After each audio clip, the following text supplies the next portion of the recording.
You did the right thing. You gave the right things, but somehow you still feel empty.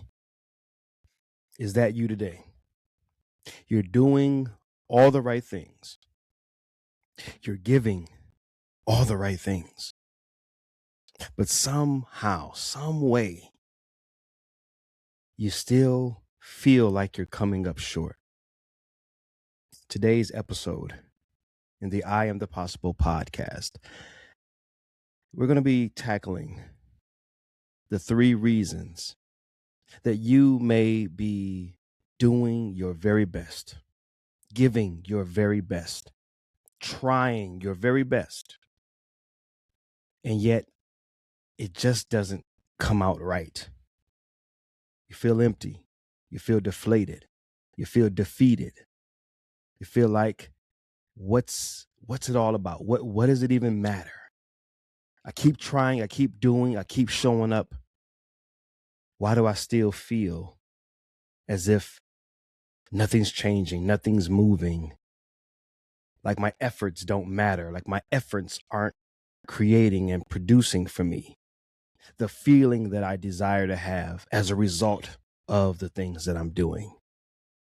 If that's you today, I'm speaking to you, I'm talking to you. I want to welcome you into the I Am the Possible podcast experience. This is the place, the space where possibilities, they do indeed become perspective. And today, guys, I want to give you a perspective about the things that you've been doing, how you've been doing them, why you've been doing them. And I believe that this is a conversation that I don't know if enough of us are having. The motive, the internal motive that doesn't always show up on our radar, doesn't always reveal itself. It's not holding a big flag and saying, hey, this is why you're doing what you're doing, and yet it's there. Before I get into those 3 things, I want to share my story, at least a part of it, to help illustrate, to help kind of unpack these 3 things that will cause you to do the right things over and over and over. But once you've done these right things, once you've given the right things, once you've provided the right things to the people around you, these 3 things are going to trip you up, keep you stuck, keep you feeling like, what was it all for? I've experienced this for so long in my life. And so I think the best way for me to start this episode is to share with you how it's shown up in my own personal life. And to do that, I want to use this little balloon. If you're watching on the tube, and as I always say, you should be watching on the tube. If you have not subscribed to my YouTube channel, head over to iAMthepossible on YouTube. Just go ahead and type that in, iAMthepossible, one word, no space, and subscribe to the channel so that you can get the visuals that go along with the audios. All right. But I'm holding in my hand this yellow balloon, and I just want to kind of illustrate the way that it feels, the way that it kind of plays out, right? I love visuals, and I think visuals are very important. They say a picture is worth 1,000 words. Sometimes just an illustration, something that you can see that kind of goes along with what you're hearing, it just kind of helps to bring things full circle. And so this is the way that it's played out for me. This is what comes to mind when I think about the cycle of doing the right things, providing the right things over and over and over, but still feeling empty and deflated at the end. So it's like this balloon, right? The effort that you put in is like the air that goes into the balloon, right? You start off, you want to do something great, whether it's a goal or you want to provide something for someone, or it's a ministry, a business, a service, whatever it is, it's some sort of effort, it's some sort of contribution, it's something that you're giving, it's something that you're doing, it's some sort of expression, right? So the air going into the balloon is that expression, it is that effort, right? So here we go. Right? We got the effort going in. Okay, all right. So now you tie it up. You do the thing, right? You do the thing. So now, got your balloon, and man, this is the picture of everything, right? When the balloon is inflated, you're inflated. It's a picture of inspiration. You've been inspired to do a thing. There's something that you've been inspired to do. You started the ministry, you started the business, you set the goal, whatever it is, man. You're doing the thing for someone else. You're doing the thing for those around you. You're doing the thing for your community, for your church members, for your family members, for your spouse, for your kids, whoever it is, right? You're doing the thing and you're so excited. You're inflated, right? You're motivated, right? You have been inspired by this activity and you can't wait to share this with those that matter most to you. So now you are fully inflated, animated, and this looks like you. This is the picture of where you are as you're thinking about the thing, as you're doing the thing, and now you're doing it, and now you put it out there, and then here you are. And then once you put it out there, unknowingly, you're dealing with these three things that I'm going to share in just a moment. All right. This ain't clickbait. This is some real talk stuff. All right. I'm never baiting you into something and then giving you some fluff. Right. This is going to be some real talk.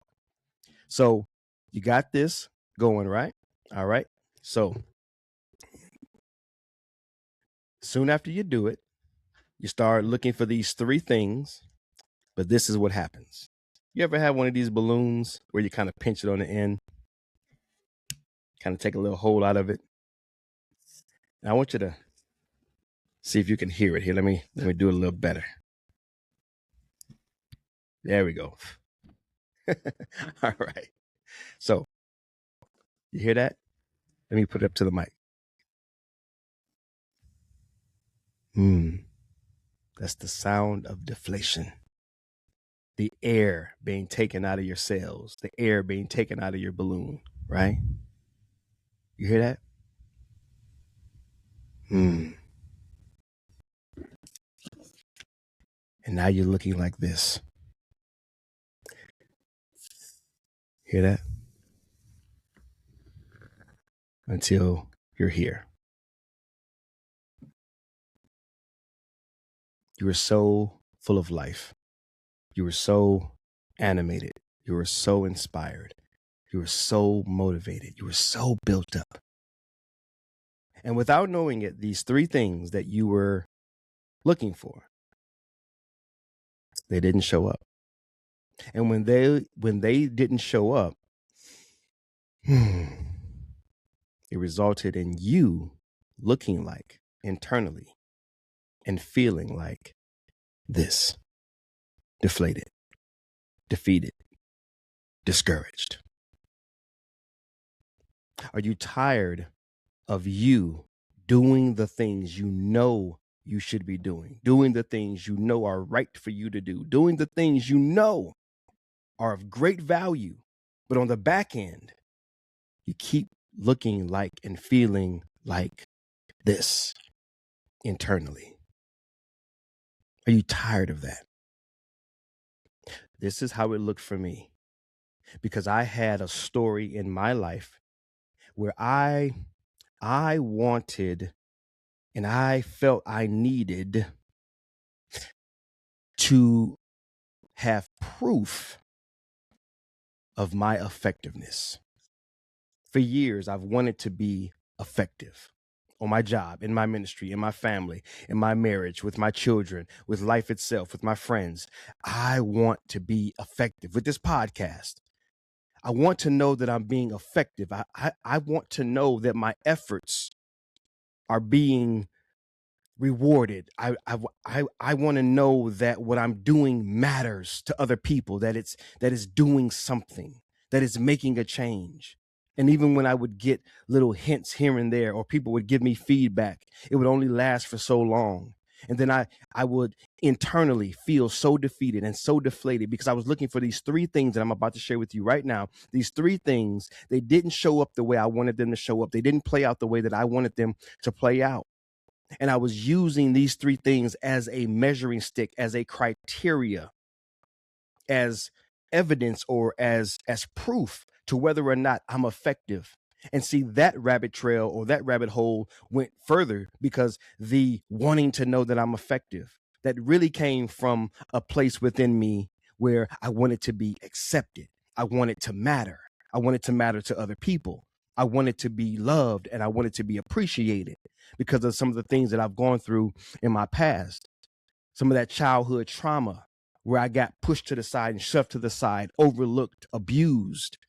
It created something within me where all I wanted in my older days, right, as I transitioned into adulthood, and now as I'm transitioning further into adulthood, that little part of me still springs up, and it invades my effort. It invades my goals. It invades the work that I do, and it keeps showing up as, will they accept me? Do they accept me? Do I matter?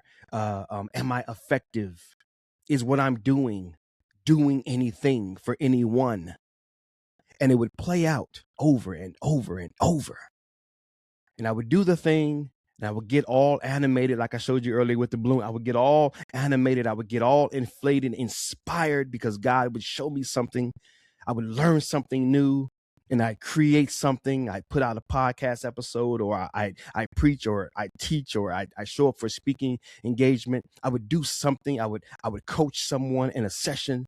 But deep down inside, I wanted these three things to be what proved to me my effectiveness, my worthiness, my value, my enoughness, whatever you name, whatever you frame it as I always say, you name it, you frame it, you put it into your context, whatever those words are for you, put your words around it.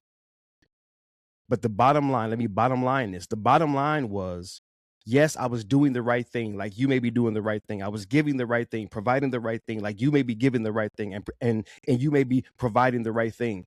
But deep down inside, the issue was, the problem, what led to me being deflated, was there was still a part of me that were looking for these three things as my evidence, as my proof, as the criteria for whether or not what I just did, what I just gave, mattered. And these are the three things that I want you to take to mind and take to heart. And if you've been deflated, if you keep feeling like you're defeated, if you keep finding your place or finding yourself feeling like, man, what is it all for? If we can learn to eliminate these three things that I'm going to share now, I've been building up to, but if you can acknowledge these three things in yourself, address them head on, and reframe them, you're going to begin to you're going to continue to do the right things, but you're not going to get that deflated, defeated back end result that keeps showing up in your life. So here's the first one. And they're all based upon other people's. The Bible says that the fear of man will prove to be a snare. The fear of man. That word fear does not mean fear, trembling, terror. I'm scared, I'm timid. No, that word fear is translated as basically an overdoing of concern and reverence for other people. In other words, when you give people way too much credit, when you give people way too much reverence, when you revere people way too much, when you assign importance to people above their pay grade, right, above just the level of equality in humanity, it's going to become a snare to you. And it's been for years a snare to me. And so all of these three things, they're going to be other people's blank. All right. So here's the first one. Other people's results. All three are R's, the three R's. The first one is results. I did what I did, gave what I gave, and I was looking for other people's results. In other words, if I did something, if I preached, if I taught, if I coached, if I spoke, if I gave you advice, a part of me was looking for someone to do something with what I shared, like their results. Did they do anything with it? And here's what I've learned. That is a poor criteria to base what you're doing on. Here's why. People are going to do what people are going to do. And I know that's so elementary, but it's been a lesson that I've had to learn a million times over.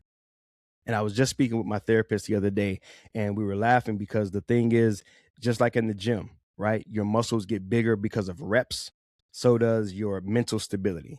Reps, repetitions. You got to rep it out. There's no skipping the process. So sometimes you have to be reminded a million times. Those are just your reps. So for some of you, this is a reminder. Other people's results are not your responsibility, because people are going to do what people are going to do. There's a million reasons why people don't do what you think they should. There's a million reasons. There are so many contributing factors to why someone does or does not do what they, or let me put it this way, what you think they should do. Now, in their context, in their own heart and minds, they're trying to figure it out too, because there's things that, for the individual, there are things that they want to do and they don't do. Even like the Bible says, the things I want to do, I don't do. The things I don't want to do, I do. Right. So there's this other thing that's working within me. Right. So even for them, they can't figure out half the time why they can't do the things that they want to do. In fact, they may have listened to you like they listened to me, and it was good at the time. And then when they left your presence, they had every intention in the world to execute on it. But for some reason, they didn't. There's a million reasons why. You would drive yourself crazy trying to figure out why. So the best way to kind of approach this is just cut to the chase. Focus on accepting the fact that there are deep waters to a person's mind. Deep waters, deeper than the ocean. Find the deepest ocean in the world, go down as far as that can go. The human mind, the human heart is deeper than that, my friend. You will never truly understand why people do what they do. So let's cut to the chase. Don't try to figure it out. Just know that your criteria for proving to yourself that what you're doing is worth doing should never be someone else's results. That's the first R. It's their results. And that tortured me and tormented me for years. You get up there in the pulpit, you preach. They come up and they say, oh, good word, my brother, good word. They give you hugs, daps, good word, good word. And then you see people's lives the same. It's not about judging them. It's really about me. Like, I'm trying to be effective. I'm trying to prove to myself that what I'm doing matters. And one of the criteria I'm looking for is, did they change? Did they change? Did they change? I can't control whether or not they change. I can't control that. This has been one of the hardest lessons in the world for me to learn. Trying to get it through my thick head that I don't control what people do or don't do with anything that I share. So that's the first R. Okay, let me check that off from my little box over here. Number 2, and this is another one. This might resonate right here. All right. Well, I'm sure to some degree all three shall resonate to some degree, but this is a big one. People's reaction, or you can say / response. In other words, for years I would do what I did, thinking that I did something great, and then I would be looking for, how did they respond? How did they react? Did they laugh? Did they smile? Did they hug me? Did they kiss me? Did they high five me? What were the responses? You put something out, hey, take this survey or do this thing. How many responses did I get? Oh, I put out 100 of these things. I only got 1 response. Oh, guess I'm not effective. Oh, I did this. I went hard. I gave them extra time. I gave them extra value. I really went in that time. I was sweating and spitting, and I was really giving it my all, and put that out there to all these folks. And how did they react? I was looking for this grand response, this grand reaction. And many of the times I would go all in. I would go above and beyond, right? Buzz Lightyear, or maybe that's not Buzz Lightyear. I don't know. Anyway, above and beyond, like a superhero, right? And that's a whole nother story for a whole nother time, right? Trying to be the superhero in everybody's story. But anyway, I digress. But going above and beyond, and people hear you out, they clap, and then they move on. They move on. It's like, whoa, but wait. I just did something great. I just shared a lot of value. Ooh, what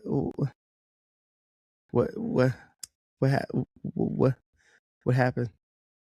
Mm-hmm. Yeah. Let me just say this, because I also want to make sure that I address this. It's not like we get out the bed wanting to do the things that we know we should do for these reasons. We're not doing them for the result or for the reactions and responses. It's just what you're looking for to prove to yourself. Like, you know, you're providing value. You know, you're doing a good thing. You know that you're putting something out into the world, or it's just your joy and love to serve and support in a particular way. Like, you know that you're doing the right things. But on the back end, you're looking for evidence. You're looking for proof somehow, some way.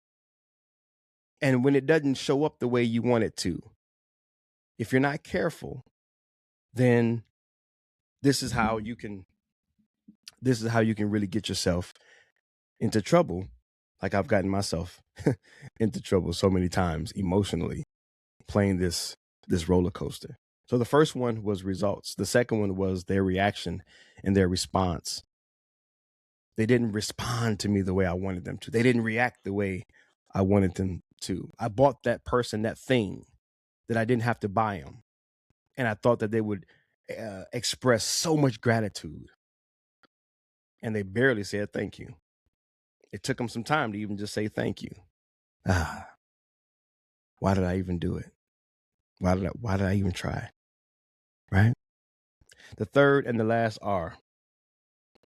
And this one, I think this one stings me the most sometimes when I really think about it, because I have a disdain for what is the word for it?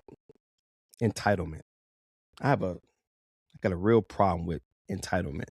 And I think sometimes this feels that way, but the last R is reciprocation.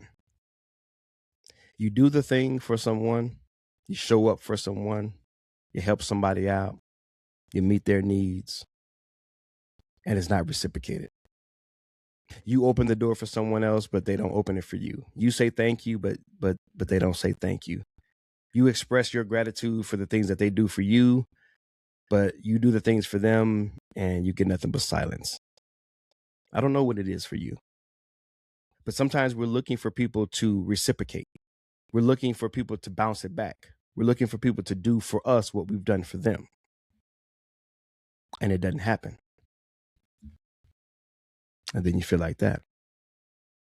Because your criteria was, if they reciprocated back to me what I did to them, for them, that means that, number one, they've acknowledged what I've done. They appreciate what I've done. And by me doing what I've done, it has helped them to do back to me what I've done for them. See how I kept making it about me? See how I kept internalizing everything? And maybe you're doing the same thing. Maybe you're internalizing everything and you're defeating yourself and you're deflating yourself, because every time you put something out or you do something for someone else, you're looking for one of these three things to show up. And when they don't show up, you internalize it and you say, man, what's going on? It's like, why am I even? It's because these are the wrong reasons. The three wrong reasons that have shown up in my life for doing anything. These should never be the reasons that you do what you do. And again, it's not like we wake up consciously saying, I'm going to do X, Y, and Z for them, whoever them is. And I'm looking for the results. I'm looking for the reactions. I'm looking for them to reciprocate. You're not consciously doing that, but subconsciously. If you're anything like me, where you grew up missing that approval, that acceptance, missing a part of you that should have been nurtured, but it wasn't for whatever reason. And now you're trying to get it back through effort, through your hustle, through your grind, through your showing up. These should never be the reasons that you reflect on, or that you think about, that you give a lot of energy to once you do the things that you're doing. I want to not only say, or not only share the 3 things that you shouldn't do, I want to give you 3 things that you can replace these with. I want to give you 3 things that you can try out as the 3 things that will keep you inflated. And I don't have another balloon in front of me, but 3 things that will keep you inflated rather than deflated. Number 1, let me check it off my box over here. Got my little notes. Number 1, resolve. When you do the things that you do, reflect on the fact that you resolve to do it, that you follow through. You know how many people in this world, and this is not about comparisons, but think about the number of people in this world that have all the good intention. I'm going to do the thing, I'm going to do the thing, I'm going to do the thing, and they just never get around to doing it. Like we talked about earlier, there's a million reasons why people have the intention to do something, but something gets in their way and they never do it. They always fail to launch. But I want you to take a moment once you've done the things that you're doing and reflect on the fact that you resolved to do it. Do you know how awesome you are? Do you know how rare you are? That you followed through on the things you said you were going to do? You followed through. You have experienced resolve, resolute. I've set the course, I've set the goal, I've set the task, I've set the thing, and I took action and I followed through. Let that become your criteria. I followed through. I said I would, and I did. Yeah. That's what's up. You ain't worrying about what other people do or don't do with whatever you did. You're proud of yourself because you followed through. Number 2, readiness. You were ready. You were ready. You've taken the courses. You've gotten the higher education. You've got the life experience. You've listened to the words of wisdom from those that have gone before you. You've taken in the information, the quality information over time that you've gathered online or social media or higher educational institutions or at church or within your family structure. You let that information into your heart,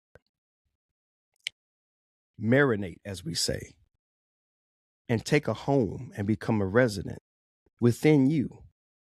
The fact that you followed through, the fact that you did what you did, and that you're doing what you're doing, it shows your readiness in life.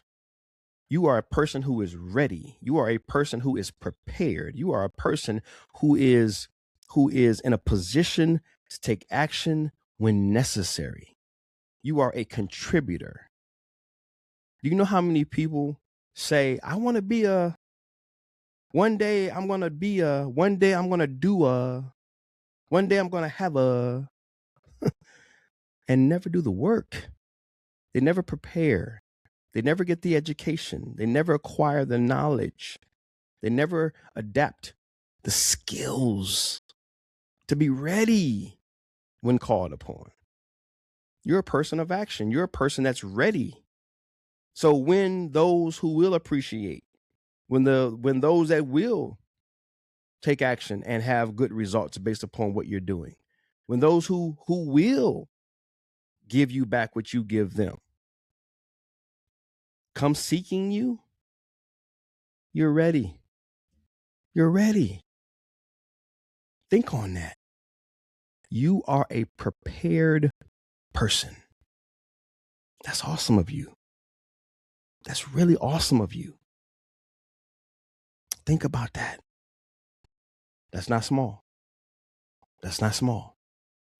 You're that kind of person. Lastly, regard. Regard. You are a person that cares. May sound small, but it's huge. We have, I think now, more reasons to not give a damn than ever before. I know we always say that, right? Now, like never before. And we ain't lived never before. But I think right now, with where we are as a country, a nation, a society, a culture, whatever you want to call it, we have a laundry list of reasons to throw in the towel, buddy. To just not give a damn, to just say, you know what, folks, I'm done.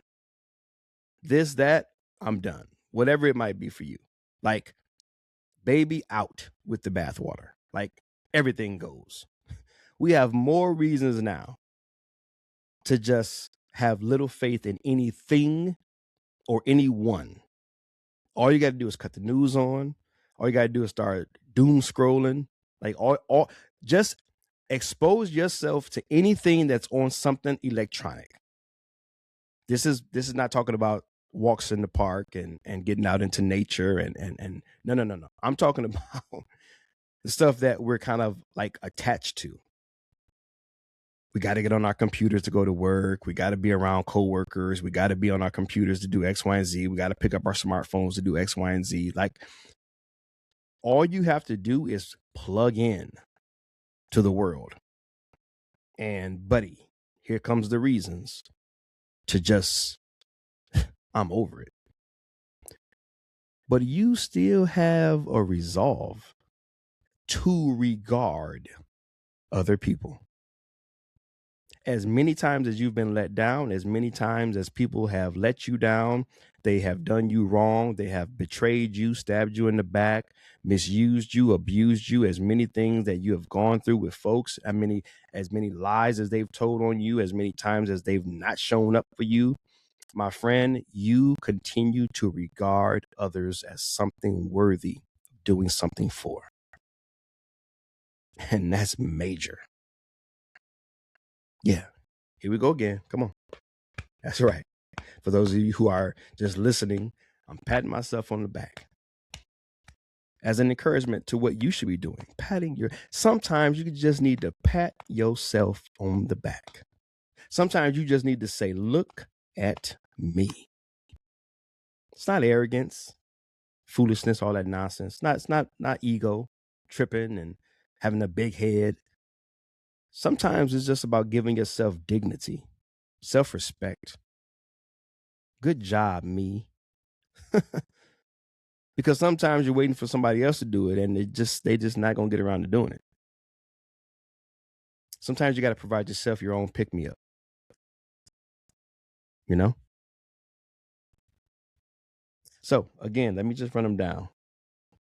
You got resolve, you got readiness, and you got regard. Man, you cooking. You cooking. So instead of worrying about the other 3 R's, let's look at these 3 R's. Let's practice this. As they say, we don't rise to the occasion. We fall to the level of our training. That training talks about training the mind and the mentals through repetition of thought and thought processes that improve our emotional well-being, that helps us to regulate emotionally and helps us to be ready for the challenges at hand. So guys, let's train this. Let's practice this. Let's integrate this into our lives, into our day. Yeah. And let's keep our balloon inflated. All right. No more this. No more that. Not that life don't throw things your way, and we all got ups and downs. But in this context, when you're doing what you're doing, don't let yourself look like this because of those other 3 R's that we talked about. All right? Love you guys. Praying for you guys. Believing in you guys. Man, this has been another episode here in the I Am the Possible podcast experience, the place where possibilities become perspective. And I hope and pray that this has given you a greater perspective on the things that may be happening within you.